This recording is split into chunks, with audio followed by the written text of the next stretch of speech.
with some smiles. Nice. Good company. So my name's John Williams, and our company is Viridi.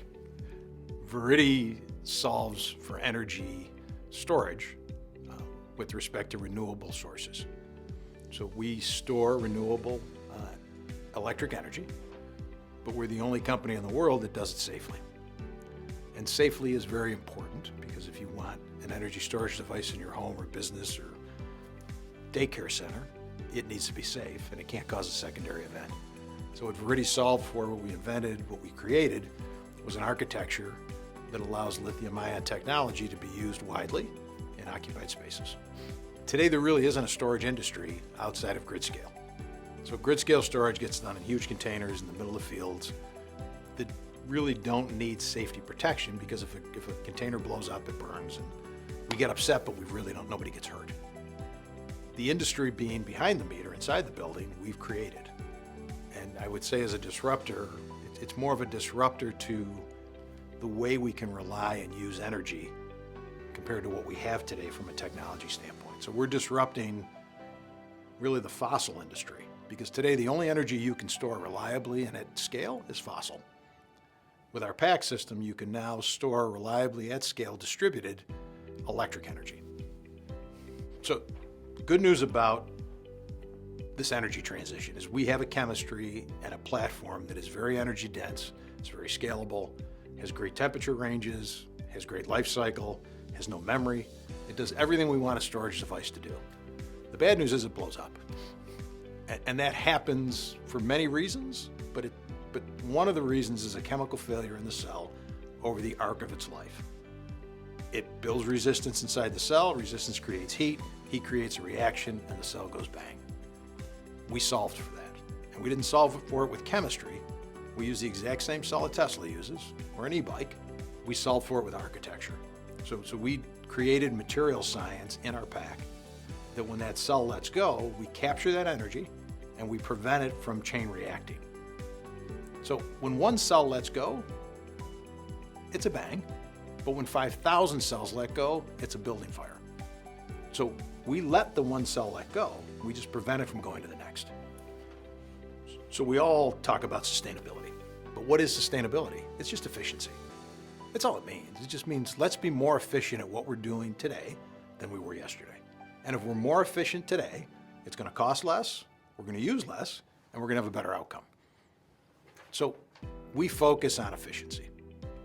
The facility we operate out of, it's a 100-year-old car manufacturer that we completely redeveloped into a battery production facility. Now, why is that important? It had all its utilities, it had all its infrastructure, it had an entire city built around it. It had 40 acres of fully developed industrial campus. So I didn't take down a tree, I didn't pave a road, I didn't install a sewer to have a 1 million square foot production facility.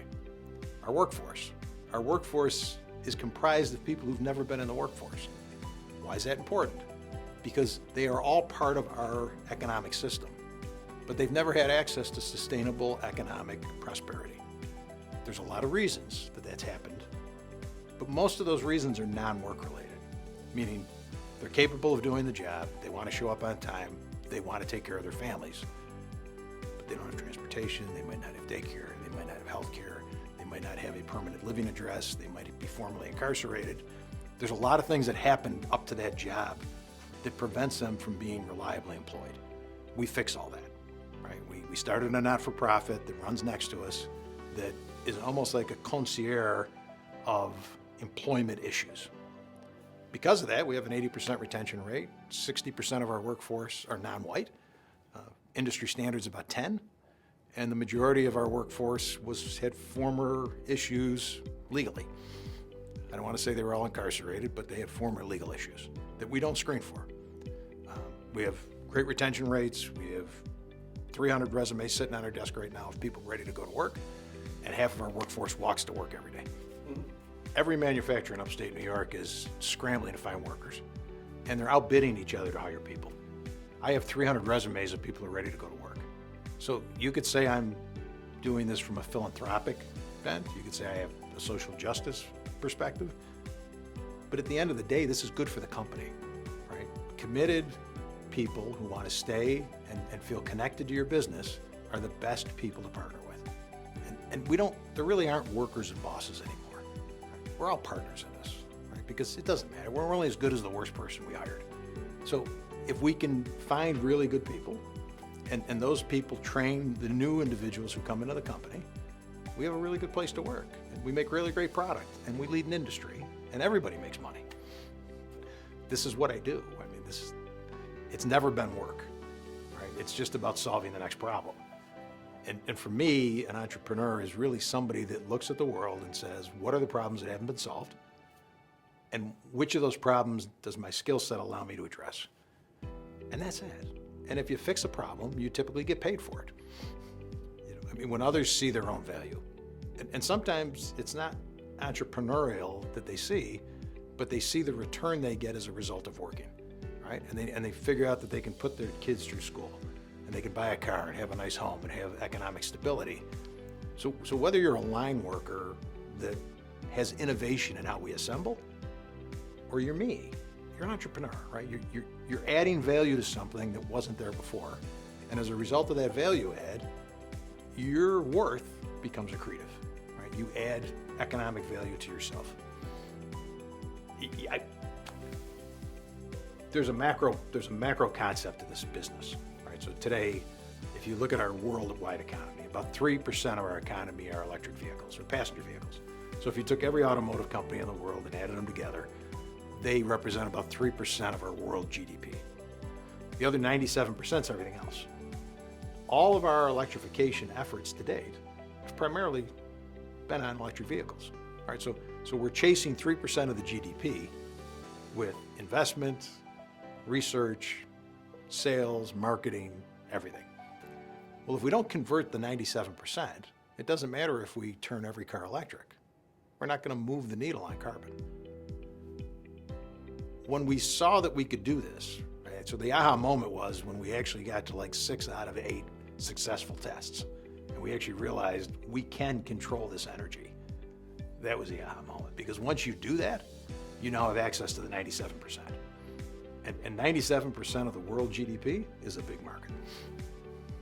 I think what I'm most proud of is the fact that nobody saw this coming out of Buffalo, right? So we're on the east side of Buffalo, which the zip code we're in is 14215. It is the most depressed zip code in all of New York State. So it has the highest poverty rates, highest crime rates, lowest educational rates, lowest home ownership, lowest per capita income. That zip code tops every list you don't want to be on. And from that zip code, in a city that everybody, has their own take on, a technology has emerged that is not only world class, but is world leading. And it's fun to tell that story, right? It's fun to sit in front of people and they go, really? Today it's best known for the greatest energy jobs that exist in the region. So I think at the heart of an entrepreneur is you do things that scare you. Like you do things every day that really scare you. And sometimes that fear is what keeps you, I think, at a level that you operate above those around you. So I think this is more about, does the committee and do the people who are looking at this think I should be a leading entrepreneur, right? It's not up to me. I like what I do every day. I do it pretty well, but I don't know. I like to think I make an impact in the world. I like to think I'm charitable and everything else, but listen, this is an amazing nation. There are hundreds of thousands of entrepreneurs every day that none of us have ever heard of that do remarkable things, from not-for-profits all the way through large corporations. I hope that if I am somebody that's nominated, I can fairly represent that population. So I think back to what we talked about, right? Entrepreneurs fix problems. And to fix a problem, you have to identify it. So part of what an entrepreneur's maybe mental condition is, they see things others don't, right? And that can be good and bad. And once you can see it, hopefully you have the skill set to fix it. I think for me, what makes me most proud and what I enjoy the most about this is when others see it, right? It's when somebody realizes that, hey, I live in this great economy, I have this skill set, and if I work hard and I really focus, I can create economic value for me and my family, okay? We don't teach that anymore, right? We don't teach our kids the system they live in, any of them. And it's a shame. And if entrepreneurs can communicate that, both through their actions and their businesses and their language, that's a win. So a lot of people that don't understand kind of what an entrepreneur does believe that you got lucky, or that it was an overnight, or that you woke up one day and had this epiphany. It's all false. The harder you work, the luckier you're going to get. Success never happens overnight. And every time you fail, it's a much better lesson than when you succeed. And if you fail enough and you have the stomach to continue going, you will succeed. Because in that failing, you build experience, you build knowledge, you build a network. And none of us do this individually. People have to know that if you get knocked down, you're going to get up. And if they know that, they will stand next to you. And the next time somebody goes to knock you down, there'll be more people there to hold you up.